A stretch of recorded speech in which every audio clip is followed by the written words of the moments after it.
John Van Gilder. I'm the Director of Learning Technology Services for Appalachian State University, part of our Center for Academic Excellence. Welcome to the 2018 AppState Free Learning Conference.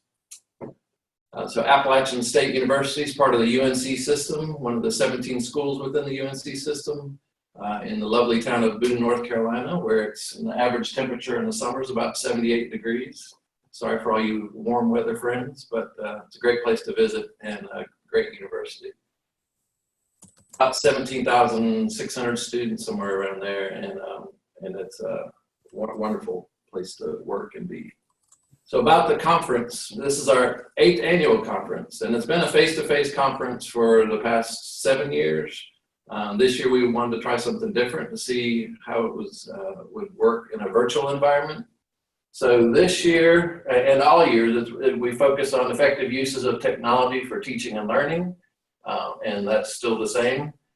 We have 333 registrants, which is a pretty big uptick for us. The face-to-face conference usually was around 100 to 125, so 333 registrants, and we have folks as far away as New Zealand, if you can believe it. So I'm not sure the time zone change or time differences there. But it's a pretty big deal that we have that many registrants and that many people from across the world. We have 24 great sessions for you to choose from throughout the day.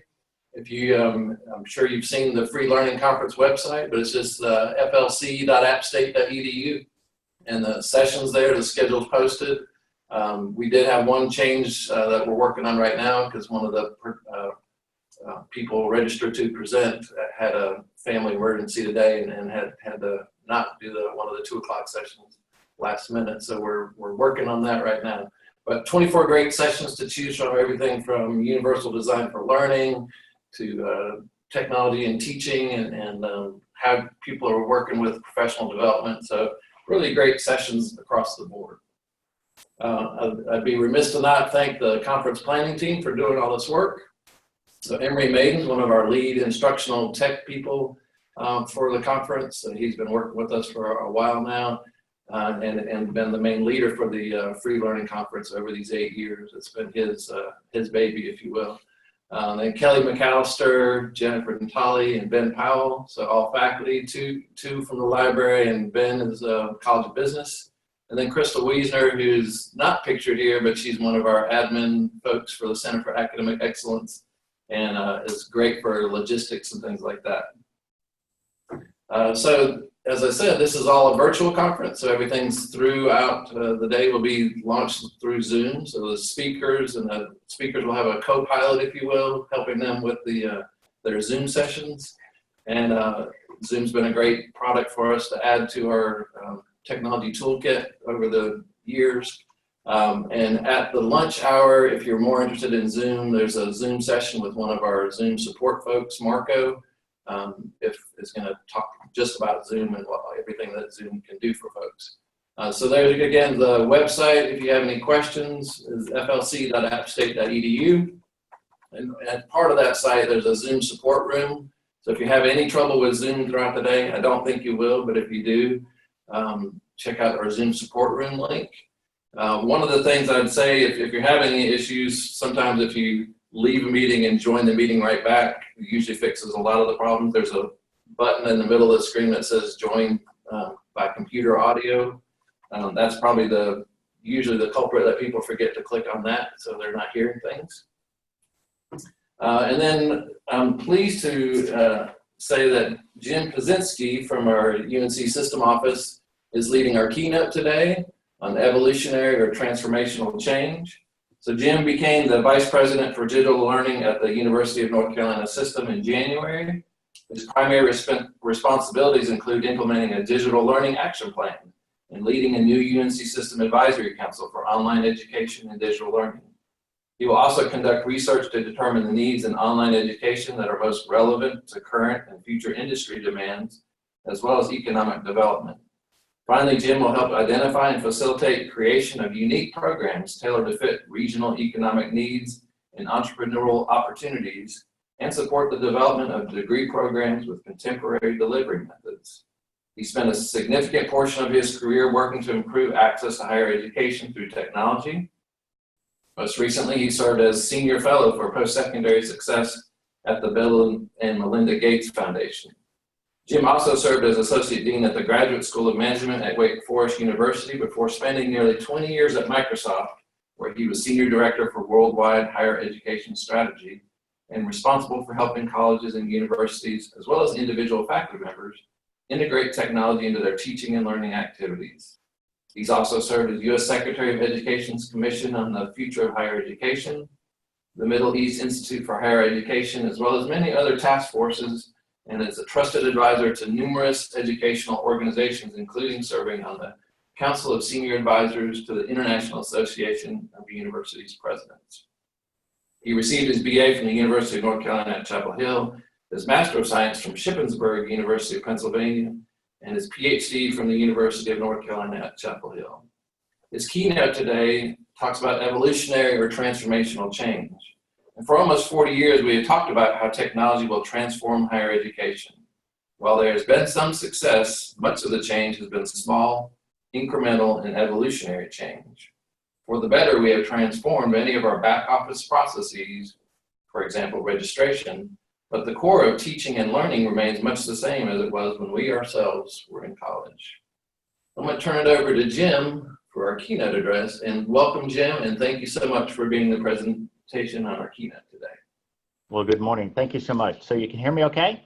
Yes, sir. Very good. Thank you. Let me go ahead and share my slides here.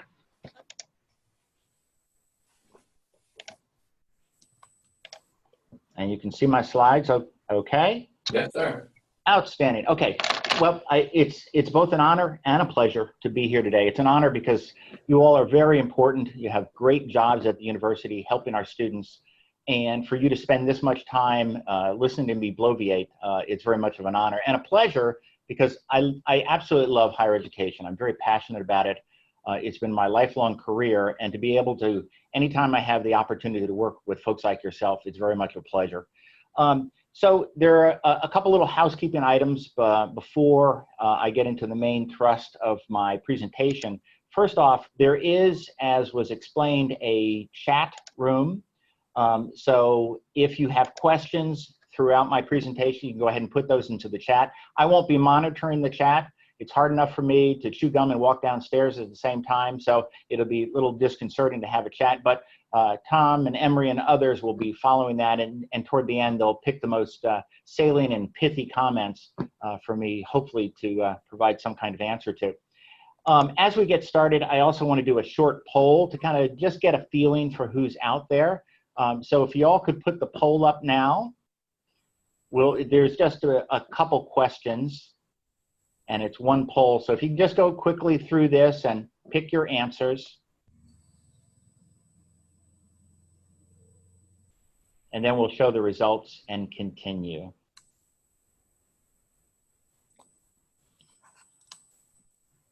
And this is not a graded quiz, so you don't have to worry, just whatever comes into your mind here.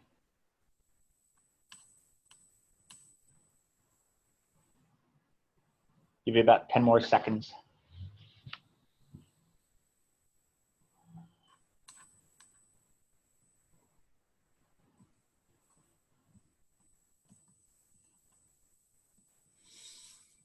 Tom, Emery, does it look like it's done yet?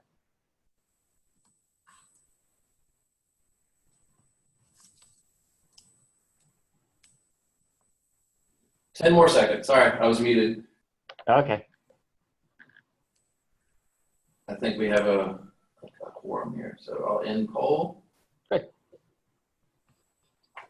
Share results. And share results. Let's see what we have here. Oh, so longer than 10 years. Very good. A good number of people have been around a while. And then, let's see, can you move the poll down or do I have to do that? There we go. There we go. I can see it. Tenure track. Okay, so a good mix of folks from faculty and adjuncts, instructional designers. Okay. Most people are part of the UNC institution. A bunch, including our New Zealand friend from outside. And were you able to get that fourth question in there? I did not. I thought I did, and I saved it in Zoom, but I don't think it added the question. No worries, no worries. Well, the fourth question, and we'll get to it in a moment, was what is higher expectations?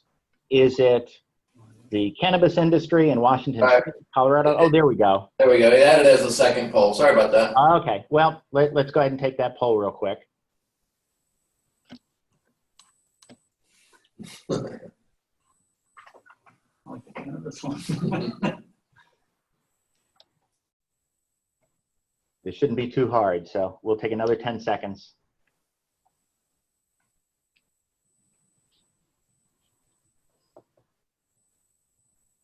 Okay, why don't you close the poll down and let's see what the results are. Very good. Okay. All right. Wow. Okay. We'll deal with this in a moment. So you can see my slides again, right? Okay. So I try to stay aligned to what I say I'm going to talk about. A lot of times you go to conferences and you read the descriptions and you get into the meeting and it's like, wow, this is nothing I expected. So I really want to stick with what I said I was going to say, and really I've kind of given you this the Cliff Notes version of that down below. I really believe, and we've talked about dramatic change in higher education for like 40 years now, and we're just on the cusp, I really think we're inside the cusp of dramatic change within higher education, and I'll talk about why I feel that way. I think our practices in the past have made us very, very successful as a system. But they may not be the things that will make us successful in the future. Now, that's not to say that we need to get rid of everything that we do, but rather how can we augment, enhance, utilize other things to make us even more successful. And I think it's the responsibility of all of us to understand the changes that are going on and how we believe we can be impactful and our institutions can be in fact impactful for student success and institutional success. I think too often we hear, oh, that's this person's job, or this. It's all of us to think about this.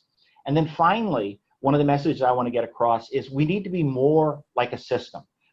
We do things as a system, but I think that especially given the very significant competitive pressures I'm going to talk about, we've got to work together. We have a great system, 17 great institutions. We have to align our activities a bit more. Now, some of you got the poll correct. Higher Expectations is the strategic plan of the university that was published about a year or so ago. And I really like this plan because most higher education plans, you know, the boards, the trustees, whatever, do the plan, and then it sits up on a shelf somewhere until the next time they have to do a plan. This one is really being utilized. And if you haven't taken a look at it, you should. I didn't put a link to this. It's really easy to find. Use your favorite search engine and put in Higher Expectations, UNC Strategic Plan, or something like that, and you'll be able to find this. If you don't, send me an email, jimp@northcarolina.edu, and I'll make sure you get a link to that. But we had a retreat, a senior staff retreat here at the system office a couple weeks ago, and part of it was really around how is our work aligning to this plan and helping to improve student success and access. The chancellors are required to create a plan for each of our institutions on how they and their institution will help garner success in those things. When I was at Microsoft, there was a lot of good things about Microsoft, some not so good things, but I thought that looking back on it, one of the really good things was the way that we did our goals and objectives. Each year when we did them, we were able to see in an online tool what our manager and our manager's manager, all the way up to Steve Ballmer, what their goals and objectives were. And it was our responsibility to align what we were doing to what they were doing, and therefore what the organization was doing. And it really helped with a couple things. One, you knew how you were contributing to the success of your organization. And also it put you in a good position when performance review came around, because here are the things that you say we're trying to achieve as an organization. Here's how I contributed to that. So while not all of these things may be right within your remit or purview, I'd really suggest that you look at these areas of access, student success, affordability, etc., and see how you can contribute to that. The other thing I'd like to say as kind of put a foil around all this is one of the quotes I love is by our first president, and for 30 years our president, William Friday. And he said this to a group of students, but I think it is applicable to all of us, and it's worth reading. Every morning, 1 million North Carolinians get up and go to work for wages which leave them below the poverty line so they can pay taxes that finance the education you receive. Your job is to figure out how you're going to pay them back. And as I do my job, I think about all the folks in North Carolina, some of my relatives, some of my friends, who are paying taxes to allow me to be in this position. And so at the end of each day, I ask myself, have I made at least a small contribution to their general well-being and welfare? And I think it's worth all of us thinking about that. And then finally, if you were fortunate enough to see President Spelling some of the State of the University speech, he talks about being pleased but not satisfied. We have a lot of work left to do. And so that really brings me to the first part of what I wanted to talk about today, and that is, we have utilized technology very heavily for over 40 years now. I was fortunate, and I show my age when I talk about, I was one of the first doctoral students at Carolina to have their own personal computer. And there's, since that time, have always been this expectation that higher ed is going to dramatically change with the utilization of technology. And of course, we have seen that in so many different industries across the US, how very different they are today than they were 5, 10, 15 years ago. And a lot of what we see in higher education, and I'm not one of those folks to say, we haven't changed. We have. We've changed a great deal. But at least with regard to technology, a lot of that tends to be around the edges. So registration systems, for example. When my son has been out, we have a son and a daughter. Our son's been out of college for about 6 years now, and he graduated on time. So 10 years ago, he was a freshman, thereabouts. And I remember him being home for a holiday, and he disappeared for about a half hour or so and came into the kitchen to get a snack. I said, "Hey, bud, where you been?" He said, "Oh, registering for classes." And so I started to talk to him about this, and I had just totally missed the fact that, unlike myself, as an undergrad at Carolina, having to line up in Woolen Gymnasium for hours on end to register for classes, he was doing that all online. So there's a lot of things that are going on today that are really beneficial to our students and to our faculty members, but unfortunately, there's a lot of things in our classrooms that are still the same, some of which are appropriate to stay the same. I don't say that everything we do needs to change here. But just because we have now laptops or iPads or other things in our classrooms doesn't necessarily mean it's all that much different. Just being a scribe on a laptop is not much different than being a scribe with a pencil or a quill pen. And too often, I think we think that it's just simply sufficient. Part of the problem that I see is that we need to have our courses born digital. And what I mean by that is we have about 7,000 online courses, for example, and I haven't been through all of them, but a lot of them, I look at them and I see where basically we have taken physical classes and brought them online, and with them pulled the constraints of the physical classroom with them. And we've tended to bolt on what we do as opposed to organically think about how can we really effectively use the affordances and consider the constraints of the digital world. So I think that one of the things that we're going to have to do is uplift our faculty training and really integrate from the ground up, make them born digital. The other thing is that and I'm going to talk about this in a moment, a lot of competitive forces that are going to really change the nature of higher education. Now, a lot of places around our modern economy really got shocked by how things changed so quickly. And I think one of the best examples is what happened to Borders Books. And early in my career, part of my doctoral research was on futures research and environmental scanning, looking at trends and events and see how they will affect organizations going off into the future. So I tend to have a perspective of thinking about things as I look at newspapers and online on how that'll impact education. And I really totally missed Amazon, unfortunately. I was a person that almost every weekend would find some way to get to a bookstore, and it was the serendipity of not only the book that I found that I wanted, but this one next to it that I didn't know I wanted. And so I didn't really think that the value proposition of online was as important as it has become. But obviously, Borders now realizes that. And so I think that some of the things that Amazon and others are doing, they're moving into areas that may impact us in the future. Who knows what kind of things those might be, but I think we have to have our antenna up. Now, often I think that we think that, oh, that's not going to happen to us in education. Well, the sad truth of the matter is about 6 to 8 colleges go out of business every year or are bought and sold off. There's actually a website that I found via the Chronicle of Higher Education that has a pictorial history of these colleges that go out of favor. And while none of our institutions, I think, are have those kind of problems, we will have challenges going forward. One of them is simply demographics. There's a good study that shows that between now and 2032, there's going to be a decline in the traditional 18 to 24-year-old population. Now, North Carolina is projected either to be up 2.5% or below 2.5%. But if we can imagine that we're on that low side, you know, in years out, there's not any more 18-year-olds being made. You know, whoever at age 16 is on their track to be 18, that's it. Now, obviously, there can be higher rates of students going to college or influx into the state, but the fact of the matter is this could be problematic. So the question becomes, you know, what do we do about that? How is it a matter of better retaining the students and having them complete, or is it looking at other forces outside? So one of the models that I use, that many futurist researchers use, is this model where you look at the social, economic, political, and technological trends and events and see how they impact your organization. And this is why I think we're entering a period of a perfect storm for dramatic change in higher education. You're seeing in the social environment lots of press reports about people having angst over higher education. Is it worth it? Are we providing the skills that students need? And of course, there are the supporters of higher education saying the affirmative to those areas.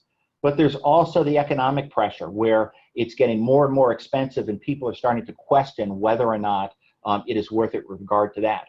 Political pressures. There are some states where public education is really private. There are some states where their institutions get only about 2% of their funding, making them relatively private institutions.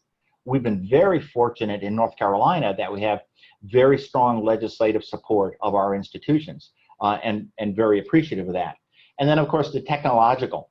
I do believe that the technology has become very sophisticated, as we'll talk about in a little while, providing us some capabilities that we have not had in the past. So I think all these things together are creating an environment where there could be dramatic change in higher education. Now, I know change is really, really hard.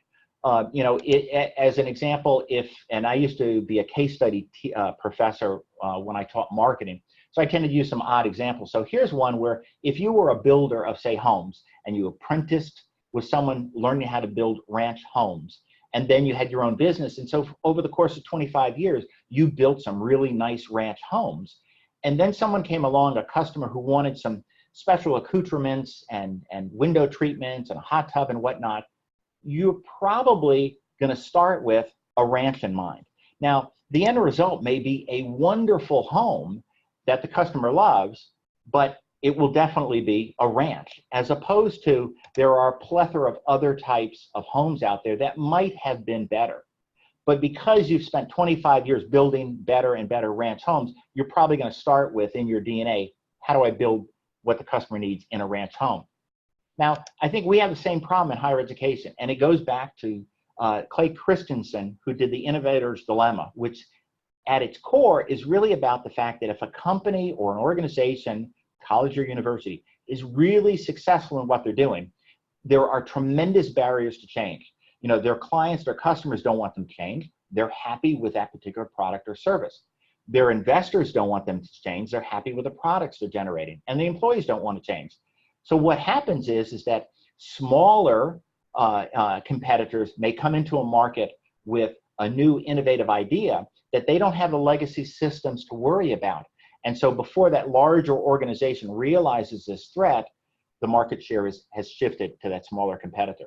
And I think we may have that same problem in higher education, especially in our system that is very, very successful, and people keep utilizing our products, 225,000 students a year, then these other folks may work around the edges with us. And I think that there are three competitive forces that are taking place that will impact us. One I call us versus us. Another is traditional universities, and then I'll talk about corporations. Now, with the us versus us, there was a cartoon back in, I think, the early 2000s, these organizational charts. And I love the one about Microsoft. But basically, these kind of got at the essence of these organizations. For example, Apple at that time, everything led to Steve Jobs. But with Microsoft, you had Windows, you had Office, you had back office. And a lot of times, those teams fought against each other more than they fought against the competitors outside. And it was a little bit problematic. Now, I don't think we're as bad as that, but as a system, we tend to see competing with each other. You're taking my students, I'm taking your students. And I can understand that. Early in my career, I was a director of admissions and financial aid, and so I can understand competing against other brother and sister institutions. But at the same time, in this competitive environment, we have to think more about outside the system and the competition we're drawing from there. So how many of you have seen Jurassic Park? Raise your hands. Be interesting to see if you actually raised your hand. But there's a scene in Jurassic Park that the New Zealander or Australian game warden goes out because the raptors have escaped. And he sees one of the raptors, gets into position, gets ready to take care of the raptor, and I think we remember what happened next. The raptor came out from the side and got him. So his assumption was basically the raptor was his prey. He was hunting the raptor when the raptors were actually hunting him. And it was because he didn't think about what was coming from the side. He, as a traditional hunter, thought, my prey is out there. And I think we very often do the same thing. We think about our traditional competitors, be they Duke or Wake Forest or Virginia or Davidson, et cetera, and are not as attuned to, what we may not be thinking about that's coming from the side. And the two examples I would give to you is that there are a number of what I would call traditional universities versus the corporate universities I'm going to be talking about. And they're doing a lot of evolutionary change. They're getting better and better, but they're accelerating their change. And a lot of them are doing online programs. And I have a great respect for these institutions, Arizona State, Penn State, University of Central Florida, but they're making huge gains. And I want to give a couple examples with regard to that. So ASU, as you may remember, and just a kind of a side story, about a year ago, my wife and I were hosting my brother and his wife at Blowing Rock for their anniversary. And we're at a restaurant, and I was chatting up the waiter. And it turns out he was getting his business degree. So I said, oh, where are you getting your degree? He said, ASU. And of course, I assumed, 20, 30 miles down the road in Boone, when in fact it was Arizona State University. So they are really definitely doing a very national, if not international push for their online programs and have many online programs. We mostly have completion degrees in the system. If you look at some of what their offerings are, they have a thing called Global Freshman Academy. And this is a program whereby you can, as a prospective student, can get your full 2 years of gen ed absolutely free. Now, if you want to get credit, Arizona State University credit, you have to pay a bit, take the tests, and then get the credit. But there's no friction, no barrier to trying this out. So if you're an individual who is thinking about going to college, you're not too sure, or you're thinking about going back and completing, this is a really easy on-ramp. Now, I don't think they have a tremendous number of students in this program, but what they do have is a pipeline for their other programs. They're able to monitor how well these folks are doing and then provide encouragement to them and draw them into some of their other full-time, full-paying programs. So as an admissions person, it's a great pipeline. Another great pipeline is they've now started a high school. So we have the School of Science and Math. This is very similar, but 100% online. And again, another pipeline, another funnel in which they can put into other programs for themselves.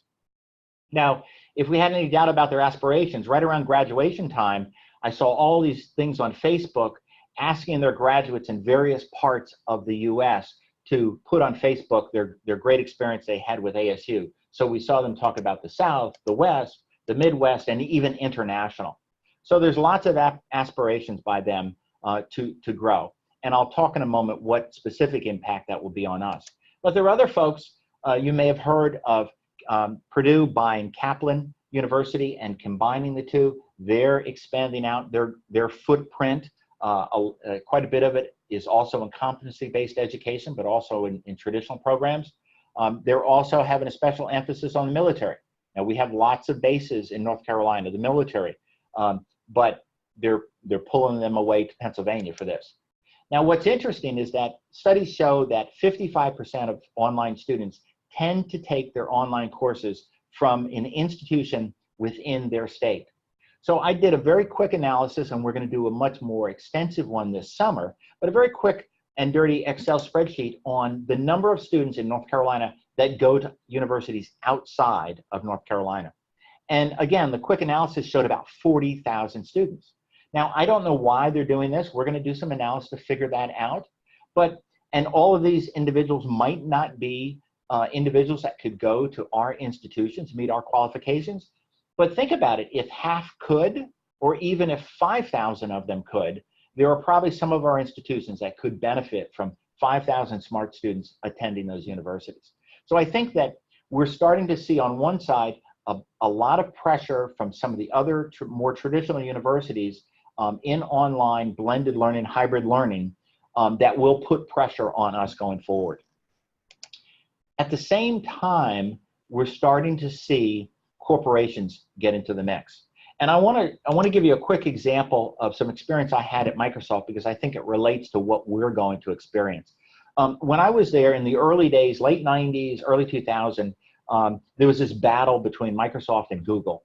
And it was trying to get students and universities to adopt their online platform for student email. Microsoft had, well, it was Live at EDU at that time, but then it morphed into Office 365 for education. And of course, Google had Google Apps for Education. At Microsoft, the assumption was our value proposition blew away anything Google could offer. And it was really true. We had way more features. In the early days, you could do citations and references and footnotes. In our online, you couldn't do it with Google.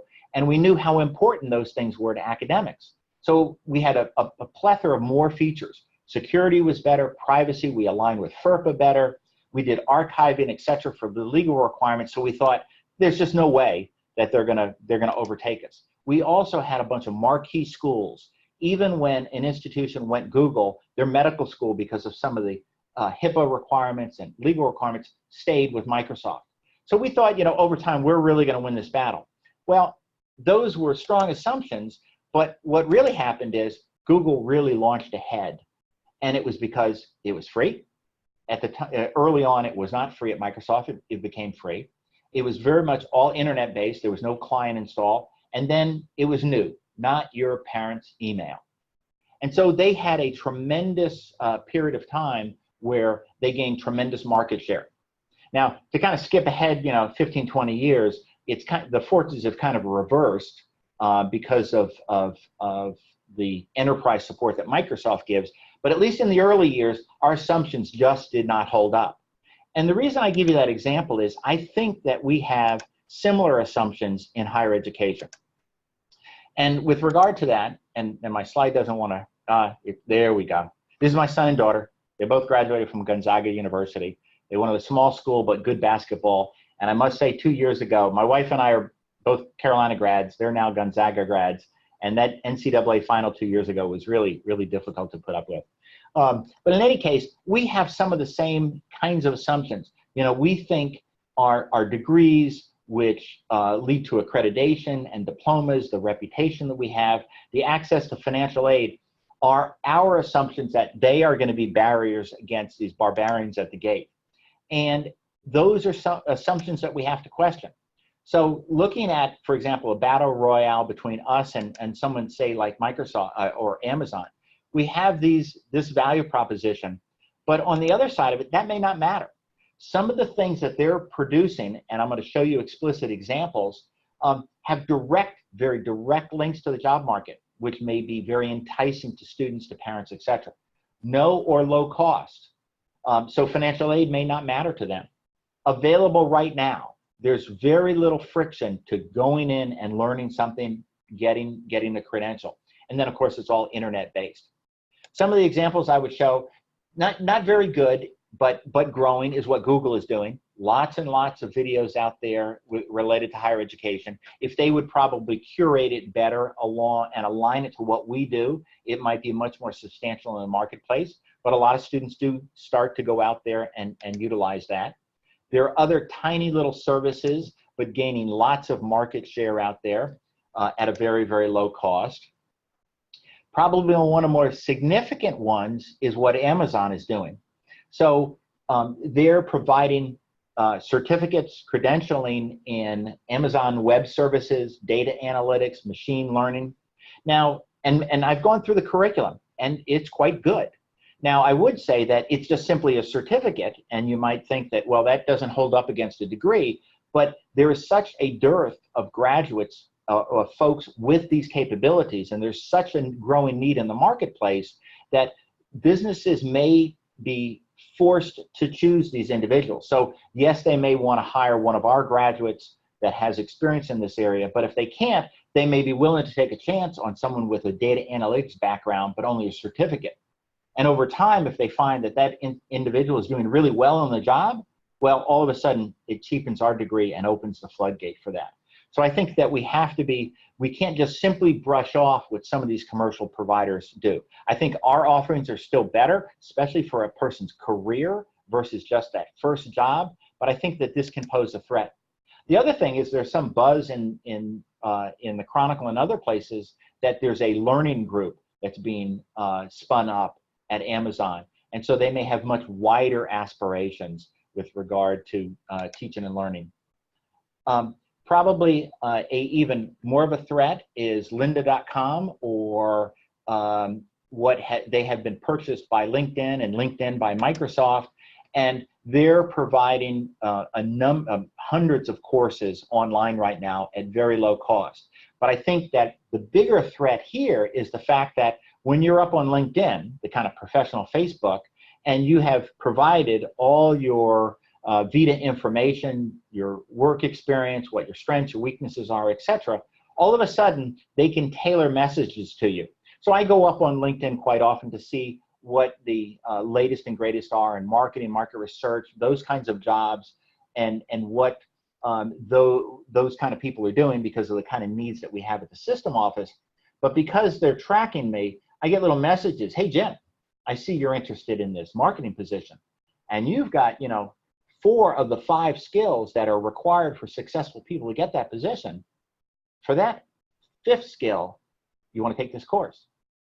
So you can see where, these tailored messages and tailored learning experiences may be very attractive to folks.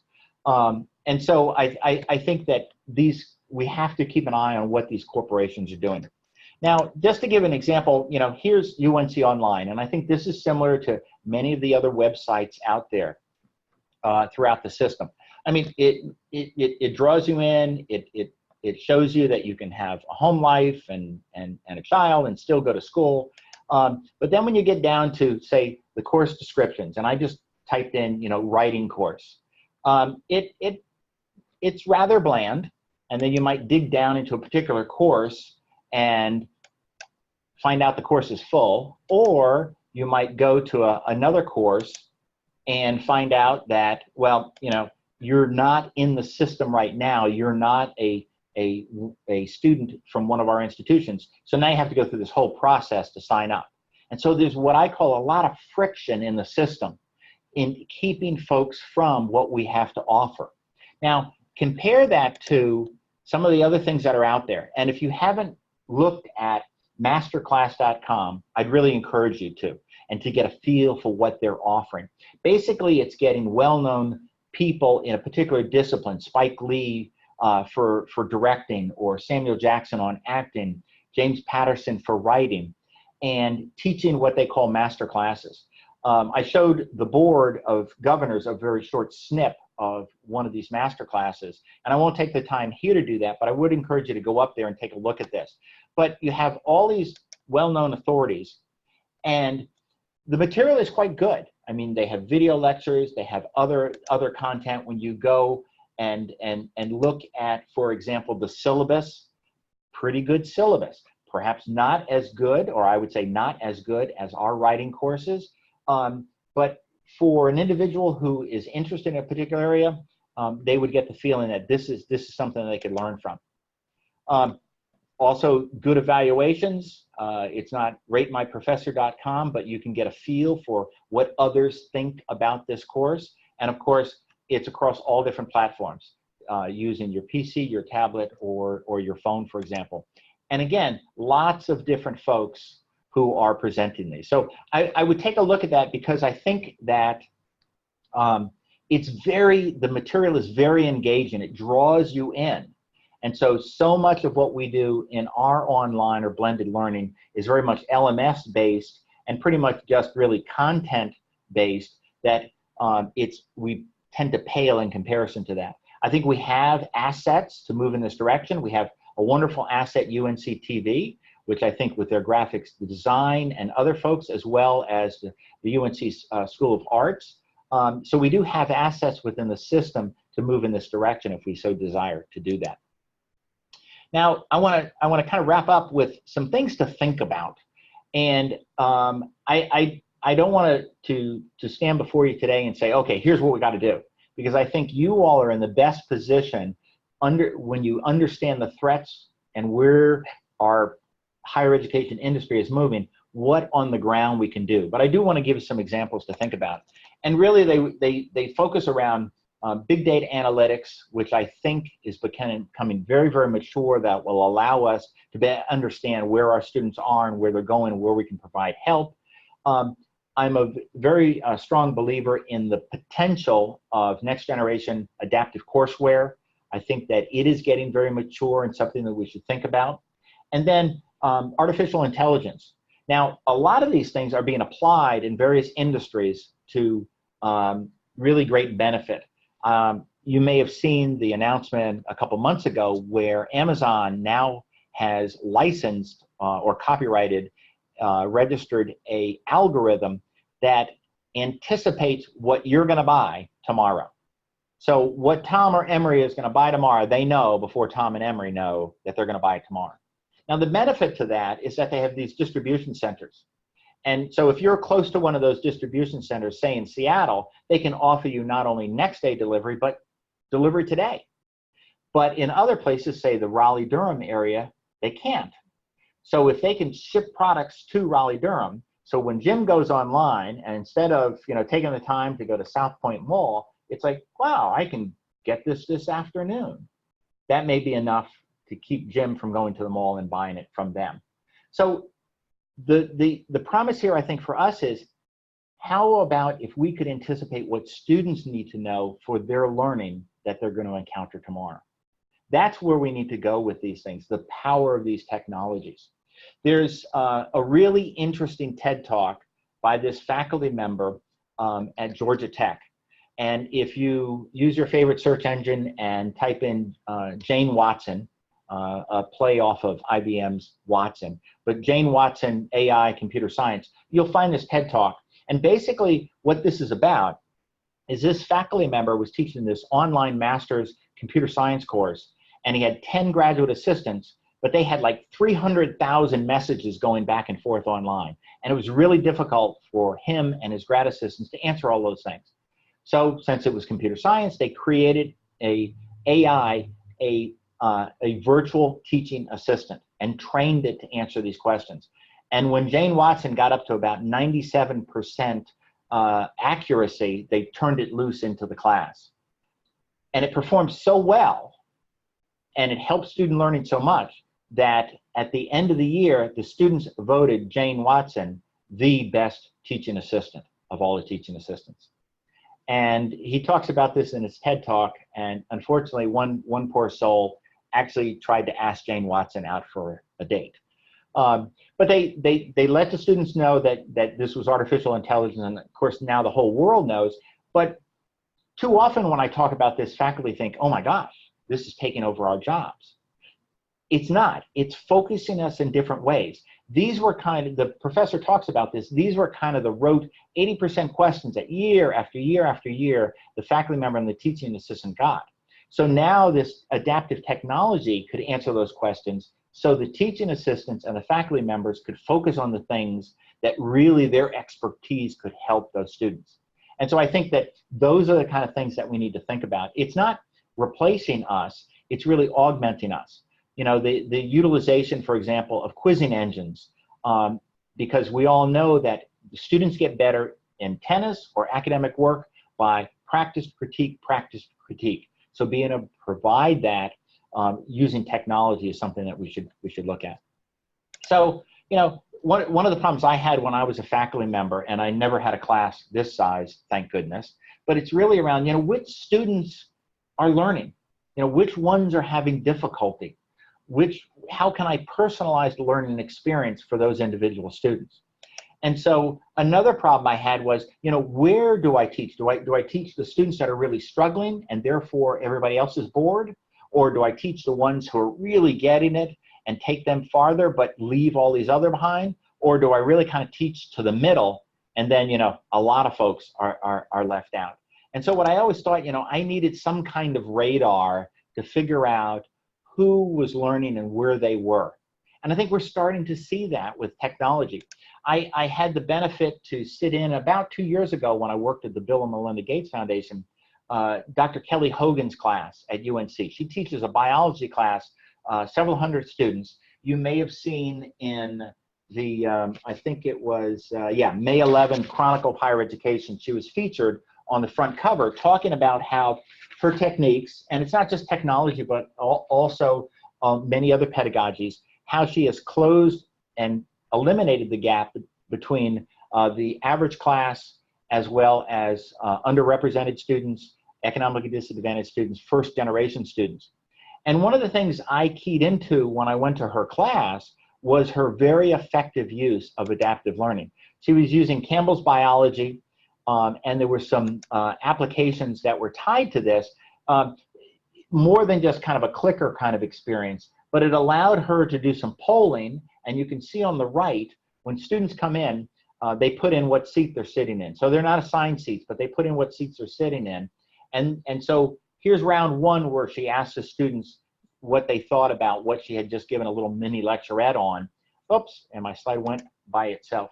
And then you can see the kind of maroon in that top one where most people got the wrong answer.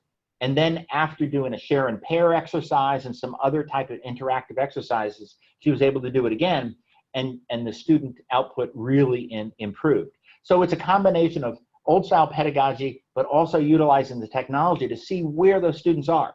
There are other products out there, this particular one by McGraw, that allows faculty members to dig into particular exercises and see how well individual students or groups of students are doing on assignments, or be able to see how their assignments particularly are doing, how well the students are doing. Here's one where here you get a student report, and this is obviously one of my classes because every student is green, there's no at-risk students, but you could tell that if students are having a problem, which ones need your help, but also it allows you to know how long the students have engaged with a particular material. So if a student comes into class or comes into your office and says, I'm having problems, and you see that, well, gee, you've only spent 20 minutes on the material and it should have taken you at least an hour, then you have another kind of discussion there. These programs are also allowing us to do more quizzing, for example, more testing by quiz banks. This particular one is a business course, and you can see up here where you can filter it by the Accrediting Association, American Assembly of Collegiate Schools of Business, have particular categories. You can see just the ones that relate to, analytical thinking. You can do it by Bloom's taxonomy, the difficulty level, etc. So it still allows the faculty member to be in control, but it gives you this wealth of information to work with. And one other example is being able to see what questions are students getting right? What are they getting wrong? Is it a bad question?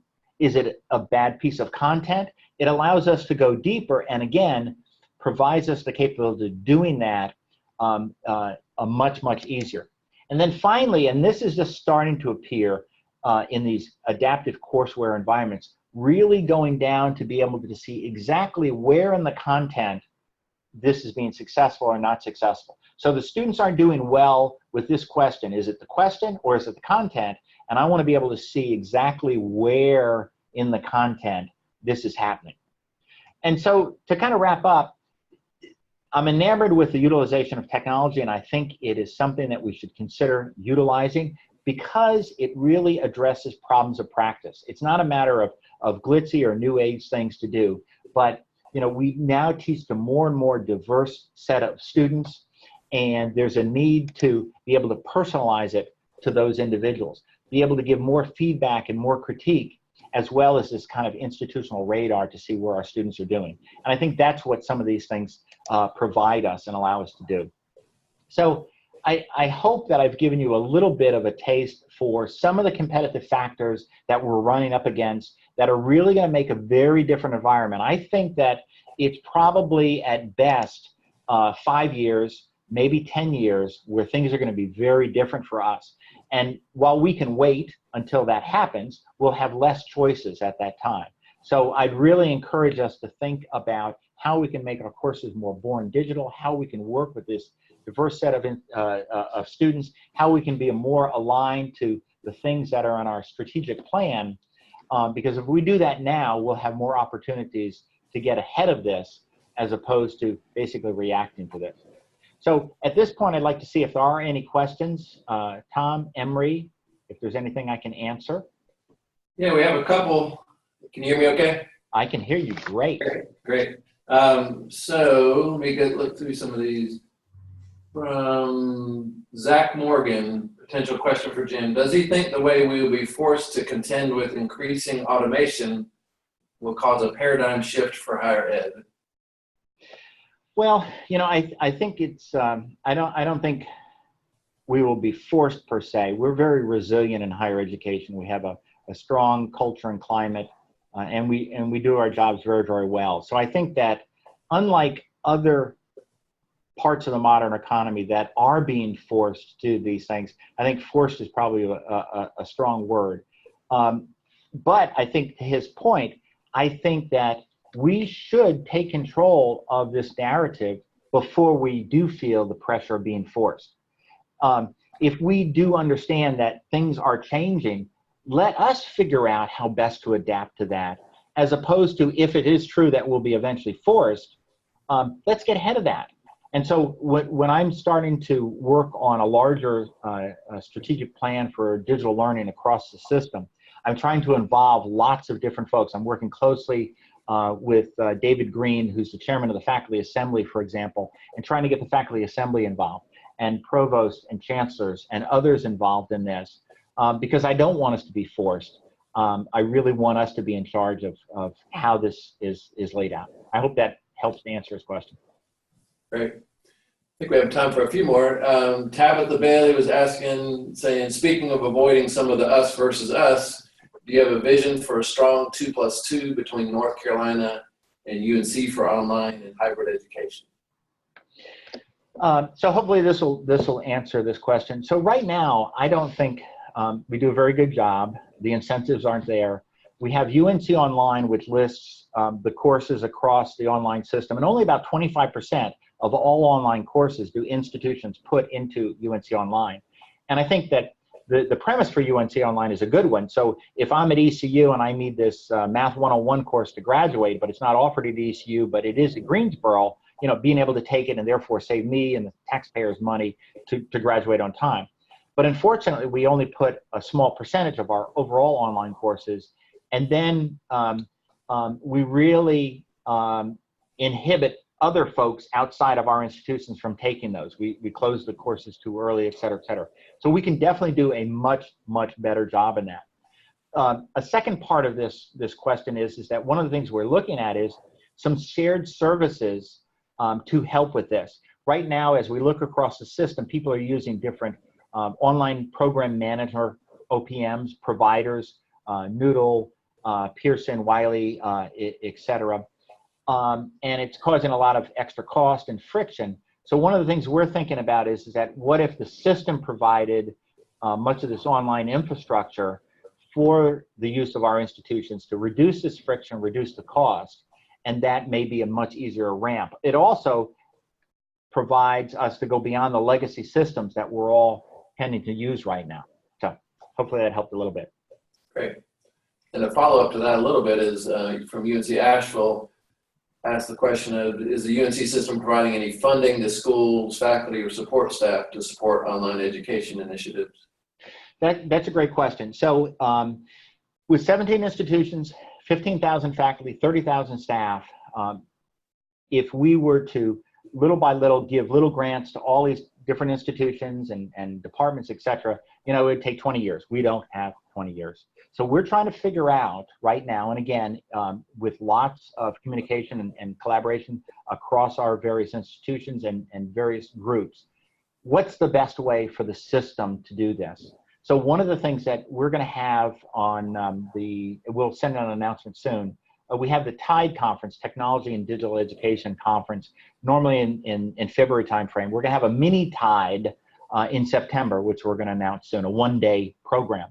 Dr. Krista Terry at Appalachian State has been working as a faculty fellow for the system to develop some training for faculty who are going to teach online around pedagogy, new learning science, and then how those things can be applied within, say, an adaptive courseware environment. So we're looking for things that we can do at scale across the system. So I doubt very seriously we'll do a grant program where we support islands of excellence, but what are the things that we can do that perhaps not everybody, but the majority of institutions can benefit from? So that's what we're looking at. But at the same time, if there are things that you all have as ideas that will help us around the things I talked about, please reach out to me. jimp@northcarolina.edu is my email address, and I'd love to have a conversation around these things. Great. Well, Jim, thank you so much for your keynote address today and your time in giving us for the Free Learning Conference. Thank you. I really appreciate your time and your energy and all the good work that you're doing at the UNC System office. I appreciate the opportunity. I look forward to talking to you all again. Thanks. That's great. Thank you. And for the rest of you, Emery had shared the schedule for the day in the email. So here's the link again for the conference schedule. And look forward to having good sessions throughout the day. Thank you very much.